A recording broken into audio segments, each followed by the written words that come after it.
विश्व भर में लोगों से कहना चाहता हूं, कम मेक इन इंडिया।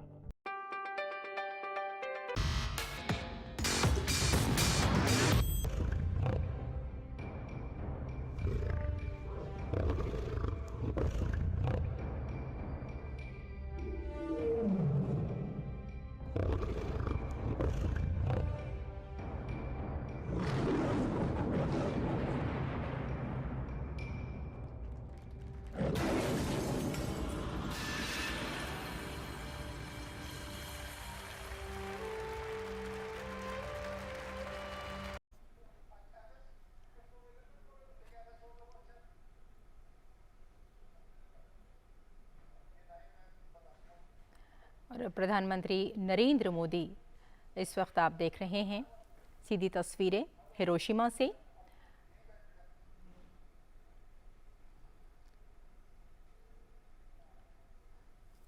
प्रधानमंत्री नरेंद्र मोदी इस वक्त हिरोशिमा में G7 शिखर सम्मेलन में शामिल हुए थे। प्रधानमंत्री मोदी का जापानी समकक्ष फूमियो किशिदा ने दिल खोलकर स्वागत किया था। इस वक्त प्रधानमंत्री नरेंद्र मोदी हिरोशिमा में मौजूद हैं और सम्मेलन में दुनिया के प्रमुख देशों के जो नेता हैं वो शामिल हो रहे हैं। G7 हिरोशिमा समिट 2023 के लिए ये एक बहुत सुंदर तस्वीर ली जा रही है। आप देख रहे हैं इसमें दुनिया के जो नेता हैं, प्रमुख नेता हैं, इसमें शामिल हैं। G7 समूह की बैठक के दौरान आपको एक बार हम फिर से बता दें कि प्रधानमंत्री मोदी और अमेरिकी राष्ट्रपति जो बाइडेन से भी मुलाकात हुई थी और इस वक्त ये सीधी तस्वीर आप देख रहे हैं हिरोशिमा से और G7 हिरोशिमा समिट में शामिल होने के लिए प्रमुख देशों के नेता शामिल हैं और इस वक्त हमारे साथ जुड़ गए हैं हमारे संवाददाता सुधाकर। हम देख रहे हैं कि इस वक्त जो प्रमुख देशों के नेता हैं उसमें शामिल हो चुके हैं G7। हेलो जी शामिल हो रहे हैं जी। सीधी तस्वीरें हम देख रहे हैं हिरोशिमा से इस वक्त। जी बहुत शानदार तस्वीरें। हम जानते हैं कि ये फैमिली फोटो है। G7 आउटरीच समिट कह सकते हैं इसको। G7 के साथ साथ जिन गेस्ट कंट्रीज को जापान में आमंत्रित किया है उनके साथ ये फैमिली फोटो हुई है।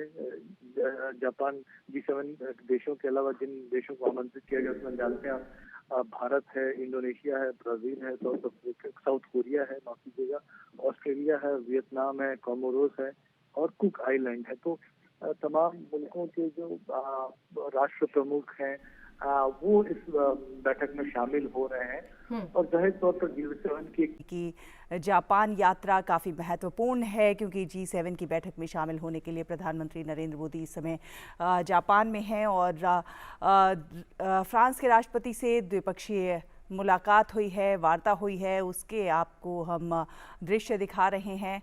प्रधानमंत्री नरेंद्र मोदी की ये बैठक G7 की बैठक में शामिल होने के लिए प्रधानमंत्री नरेंद्र मोदी जापान में हैं और ये काफ़ी महत्वपूर्ण ये बैठक है। काफ़ी महत्वपूर्ण कह सकते हैं क्योंकि G7 7 देशों का ग्रुप है और G7 की इस बार जो है अध्यक्षता जापान कर रहा है। जापान में G7 की यानी ग्रुप ऑफ 7 की बैठक हो रही है।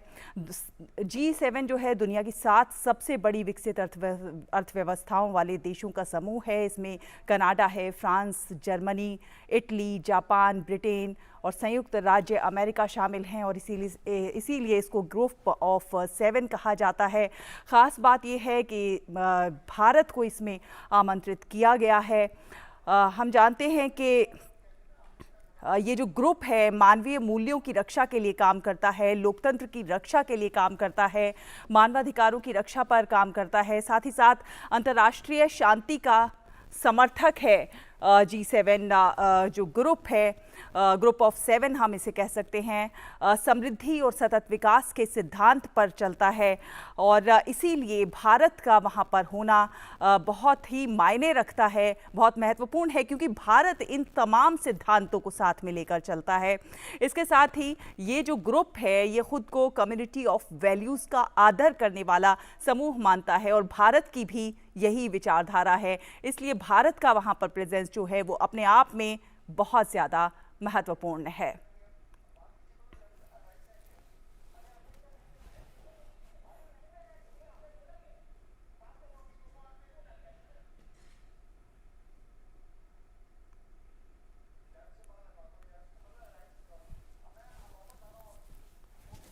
नरेंद्र मोदी ने ब्रिटेन के प्रधानमंत्री ऋषि सुनक से मुलाकात की, द्विपक्षीय वार्ता की और तमाम मुद्दों पर वार्ता होने की उम्मीद जताई जा रही है, चाहे वो निवेश से संबंधित हो, व्यापार से संबंधित हो, वाणिज्य से संबंधित हो। और दोनों देशों के बीच में जिस तरह से निवेश और व्यापार पिछले कुछ वर्षों में बढ़ा है उसको लेकर के भी वार्ता होगी, किस तरह से निवेश और व्यापार वाणिज्य को आगे लेकर जाया जा सकता है, जो पीपल टू पीपल कांटेक्ट है उसको किस तरह से आगे बढ़ाया जा सकता है। तमाम जो निवेश के क्षेत्र हैं, चाहे वो शिक्षा का हो, चाहे एनर्जी का हो, सोलर अलायंस से संबंधित तमाम विषय हैं जिन पर प्रधानमंत्री नरेंद्र मोदी और ब्रिटेन के प्रधानमंत्री ऋषि सुनक के बीच में वार्ता होने की संभावना है। तो एक बड़ा कैनवस है ऋषि सुनक और प्रधानमंत्री नरेंद्र मोदी के बीच में, दोनों देशों के बीच में, जहां पर द्विपक्षीय वार्ता में तमाम विविध विषय उठाए जा सकते हैं और तमाम विविध विषयों पर द्विपक्षीय वार्ता हो सकती है। उसके साथ ही साथ अंतर्राष्ट्रीय महत्व के मुद्दों पर जिनमें दोनों देश एक दूसरे को कंसर्न करते हैं वहां पर भी वार्ता होने की उम्मीद जताई जा रही है। और ऋषि सुनक के साथ ये दूसरी मुलाकात है प्रधानमंत्री नरेंद्र मोदी की और इस लिहाज से भी बेहद महत्वपूर्ण है कि आर्थिक संकट से जूझ रहे ब्रिटेन के लिए भी भारत जैसे देश का समर्थन, और जिसको कहते हैं कि भारत को ब्रिटेन का समर्थन, यानी कि एक दूसरे पर अन्योन्याश्रित संबंध जिसको कहा जाता है, एक दूसरे पर इंटरडिपेंडेंट इस तरह के संबंध खास तौर पर आगे बढ़ रहे हैं। और भारत और ब्रिटेन के बीच में जो एक गहरे रिश्ते रहे हैं उसकी झलक दोनों नेताओं के बीच में ये जो गर्मजोशी से भरा अभिवादन और गले लगना है वो साफ तौर पर देखा जा सकता है। प्रधानमंत्री नरेंद्र मोदी की एक बेहद ख़ास अदा रही है कि वो जिससे भी मिलते हैं उसको अपना मुरीद बना लेते हैं, उसके साथ में उनकी एक सहज संबंध, एक मित्रता कायम रखने की बात होती है। और ऋषि सुनक के साथ में वो संबंध साफ तौर पर देखा जा सकता है। ऋषि सुनक पहले भारतवंशी हैं जो ब्रिटेन में प्रधानमंत्री पद पर आसीन हुए हैं और ऐसे में भारत के साथ में ये जो वार्ता है निश्चित तौर पर नए आयाम स्थापित करेगी, इस बात की संभावना जताई जा रही है। तो जैसे जैसे हमको अपडेट मिलता रहेगा इस संबंध में, द्विपक्षीय वार्ता के विशेष संबंध में, हम आपको जानकारी देते रहेंगे। प्रधानमंत्री इस वक्त जापान के दौरे पर हैं। G7 समिट में वो हिस्सा लेने के लिए जापान में है इस वक्त और ये सी तस्वीरें हम देख रहे हैं हिरोशिमा जापान से, जहां वो हिरोशिमा पीस मेमोरियल का दौरा करने पहुंचे हैं। हिरोशिमा पीस मेमोरियल, ये मेमोरियल वो इकलौती इमारत है जो अगस्त 1945 में अमेरिका के गिराए गए परमाणु बम के असर से कुछ हद तक बची रह गई थी। इसके अलावा हमले में शहर की सभी इमारतें ज़मींदोज़ हो गई थी। हिरोशिमा का बेहद ऐतिहासिक महत्व है और इस समय ये महत्व और भी ज़्यादा बढ़ जाता है क्योंकि G7 समिट का आयोजन हिरोशिमा में करके जापान ने पूरे विश्व को एक शांति का संदेश देने का प्रयास किया है। दुनिया के तमाम शक्तिशाली राष्ट्राध्यक्ष इस वक्त जापान में मौजूद हैं, हिरोशिमा के दौरे पर हैं, जहां पर तमाम लोग मिलके पूरे विश्व को शांति का एक संदेश देने का प्रयास है। द्वितीय विश्व युद्ध के अंत में हिरोशिमा की परमाणु बमबारी में मारे गए करीब 1,40,000 लोगों को एक श्रद्धांजलि अर्पित करने के लिए इस पीस मेमोरियल का निर्माण किया गया। परमाणु युद्ध के विनाशकारी प्रभावों को याद दिलाती है ये और पूरे विश्व को शांति के महत्व का एहसास दिलाती है ये इमारत।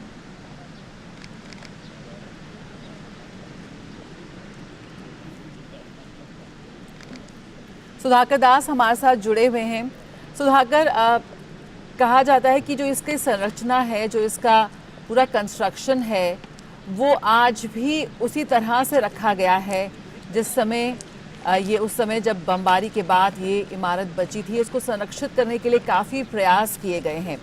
हिरोशिमा का अपना एक ऐतिहासिक महत्व है, लेकिन अब हम कह सकते हैं कि हिरोशिमा एक दूसरे कारणों के लिए भी जाना जाएगा, क्योंकि एक विश्व शांति का संदेश देने के लिए जापान ने इस शहर का चुनाव किया है और तमाम जो राष्ट्राध्यक्ष पहुंचे इस मेमोरियल का दौरा करने के लिए कुछ न कुछ यादें और एक बड़ा संदेश लेकर वापस अपने देश लौट रहे हैं।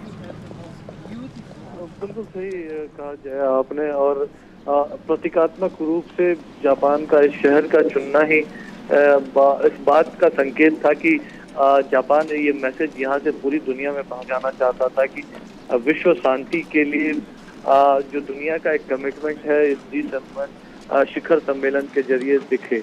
और हमने देखा कि कल प्रधानमंत्री मोदी भी उन्होंने जब यहाँ महात्मा गांधी की प्रतिमा का अनावरण किया था, उन्होंने इस बात का जिक्र भी किया था कि हिरोशिमा किस त्रासदी से गुजरा है, और जाहिर तौर पर ये मेमोरियल, ये पीस मेमोरियल उस पल की याद लोगों को दिलाता रहेगा जिसकी वजह से हम जानते हैं कि तकरीबन 1.5 लाख लोगों की जान चली गई थी और पीढ़ियों ने उस दर्द को, उस जख्म को भुगता है, उसकी याद दिलाता रहेगा। और कैसे इस तरह की परिस्थिति दुनिया में दोबारा ना बने, उसके लिए साथ मिलकर क्या प्रयास किए जा सकते हैं, तो उसकी कोशिश रहेगी। तो ये एक कमिटमेंट भी दिखाता है। भारत सहित जो तमाम अन्य देशों के नेता यहाँ पहुँच रहे हैं, तो उनका कमिटमेंट भी दिखाता है कि वो साथ मिलकर इसके लिए किस तरह से प्रयास कर सकते हैं। भारत की खास तौर से बात की जाए तो भारत जरूर मानवता, मानवीय मूल्यों की बात करता है। महात्मा बुद्ध, महात्मा गांधी के आदर्शों को लगातार प्रधानमंत्री मोदी आगे बढ़ाने की बात करते हैं। तो निश्चित तौर पर आज जब भारत की तरफ से और अन्य नेताओं की तरफ से जब यहाँ श्रद्धांजलि अर्पित की जा रही है पीस मेमोरियल में उन तमाम लोगों को जिन्होंने अपनी जान गंवाए, तो ये एक तरह से श्रद्धांजलि के साथ साथ पूरी दुनिया के लिए एक ये नजीर भी रहेगा कि हमें चाहे कितनी भी परिस्थितियां चुनौतीपूर्ण नहीं क्यों ना, खराब ना क्यों हो, लेकिन इस तरह की स्थिति नहीं आने दी जानी चाहिए जो साल 1945 में, अगस्त 1945 में हिरोशिमा या नागासाकी जैसे शहरों में आया था। यहाँ हम जानते हैं कि 1955 में इस पीस मेमोरियल का निर्माण हुआ था। डोम की जो बात की जाती है तो वो स्ट्रक्चर अभी भी उसी तरह का स्ट्रक्चर बना हुआ है, और इस यहाँ के आसपास का जो कह सकते हैं पूरा इलाका वीरान हो गया था। इस वक्त ये इस मेमोरियल को कहे तो ये यूनेस्को का संरक्षित स्मारक है। हर साल 15 लाख से ज़्यादा विजिटर यहाँ यात्रा करते हैं। यहाँ म्यूजियम भी है, स्मारक के साथ साथ म्यूजियम भी है। तमाम नेताओं ने उसका भी दौरा किया है और अभी इस वक्त वो श्रद्धांजलि अर्पित कर रहे हैं अपने देशों की तरफ से। इस त्रासदी में जिन लोगों ने जान गंवाए, जिनके परिवारों के रत्न या कह सकते हैं दीपक बुझ गए, तो उनको श्रद्धांजलि दी जा रही है। और ये एक कमिटमेंट है पीस के लिए, आप कह सकते हैं शांति के लिए कमिटमेंट है, साथ मिलकर काम करने के लिए कमिटमेंट है, मानवीय मूल्यों के लिए कमिटमेंट है। ये जो तमाम वैश्विक नेता हैं उनकी तरफ से, तो निश्चित तौर पर बेहद ही अहम तस्वीर G7 के मंच से, हिरोशिमा से, यहाँ से, और एक बहुत बड़ा संदेश पूरी दुनिया के लिए यहाँ से जा रहा है। जय। बिल्कुल सुधाकर, इस शहर के एक ऐतिहासिक मायने हैं। G7 समिट में जिस तरह से हमने देखा कि कई अहम मुद्दों पर चर्चा हुई, प्रधानमंत्री मोदी ने भी अपनी बात रखी। कह सकते हैं कि इस शहर में जाने वाले प्रधानमंत्री नरेंद्र मोदी भारत के दूसरे प्रधानमंत्री हैं। इसके पहले 1957 में गए थे जवाहरलाल नेहरू। बेहद ही ख़ास ये विज़िट है, प्रधानमंत्री मोदी के लिए भी बेहद अहम है। कल जिस तरह से, और हम प्रधानमंत्री मोदी के एक भावनात्मक रूप और उनके आध्यात्मिक पहलू से भी हम वाकिफ हैं। एक बहुत ही ख़ास मौका है इस वक्त यहाँ पर इस पीस मेमोरियल में शिरकत करने के लिए, जब प्रधानमंत्री यहाँ पर पहुँचे हुए हैं। क्या लगता है आपको, किन भावनाओं के साथ वो इस वक्त गुजरते नज़र आ रहे हैं? बेहद एक अजीब सा, एक त्रासदी की कहानी कहता है ये पीस मेमोरियल, लेकिन हम देख सकते हैं कि एक अजीब तरह की शांति का भी संदेश देता है। बिल्कुल, देखिए, और यहाँ एक जो संदेश जो छपा हुआ है वो संदेश है, let all the souls here rest in peace और we shall not repeat the evil. तो ये देखिए कितना बड़ा संदेश है ये, कि ये इस तरह की हम कोई इस तरह की जुर्रत ना करे, इस तरह की कोशिश ना करे, और जिसकी वजह से हम जानते हैं कि ये पीढ़ियों तक इस त्रासदी को झेला गया। तो एक तरह से कमिटमेंट दिखाया है सारे वैश्विक नेता, और हम जानते हैं कि भारत इसके लिए लगातार प्रयास करता रहा है। भारत दुनिया में लगातार इस शांति की जो प्रक्रिया वो आगे बढ़े, संघर्षों को खत्म किया जा सके। और भारत, हम जानते हैं इस बार G20 की जो अध्यक्षता भारत कर रहा है, तो जो वसुधैव कुटुंबकम है उसका एक लक्ष्य भी भारत ने रखा है। भारत उसकी बात करता है, वन अर्थ वन फैमिली की बात करता है, और उसके साथ निश्चित तौर पर इस मेमोरियल को बनाने के जो उद्देश्य हैं आप उनका भी तालमेल देख सकती हैं। और तो जब ये सोच रहेगी कि पूरी पृथ्वी एक हमारा ही परिवार है, हम एक दूसरे के सहयोग से ही आगे बढ़ सकते हैं, जब इस तरह के मानवीय मूल्य होंगे तो निश्चित तौर पर हिरोशिमा जैसी त्रासदी जो परमाणु त्रासदी, वो त्रासदी नहीं आएगी।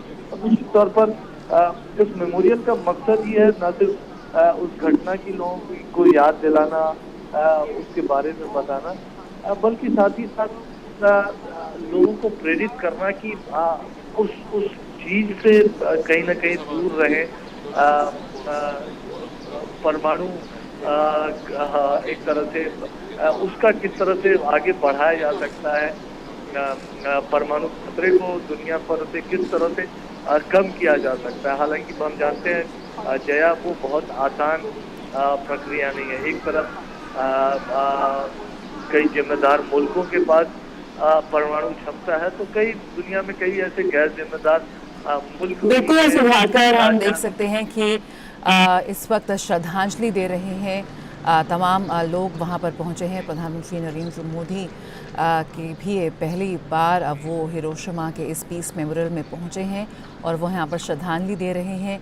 उनके हिरोशिमा की पीड़ितों को याद किया जा रहा है। वो करीब 1,40,000 लोग मारे गए थे इस एटमी हमले में, और उन लोगों को याद करते हुए राष्ट्रपति लूला दा सिल्वा के बीच में द्विपक्षीय वार्ता हो रही है। ये तस्वीरें आप हिरोशिमा से हैं जो आप इनको देख रहे हैं, और प्रधानमंत्री नरेंद्र मोदी और ब्राज़ील के राष्ट्रपति लूला दा सिल्वा के बीच में द्विपक्षीय वार्ता हुई है। बेहद महत्वपूर्ण है ये वार्ता। दोनों देशों के बीच में दो उभरती हुई अर्थव्यवस्थाएं दुनिया की, और ब्राज़ील और भारत दोनों विकासशील देशों के अग्रणी के तौर पर देखे जाते हैं दुनिया भर में, और ऐसे में इन दोनों देशों की जो दोस्ती है, जो सद्भाव है, मित्रता है, वो बहुत मायने रखती है। तो बेहद महत्वपूर्ण है दोनों देशों के बीच की ये वार्ता, और प्रधानमंत्री नरेंद्र मोदी इस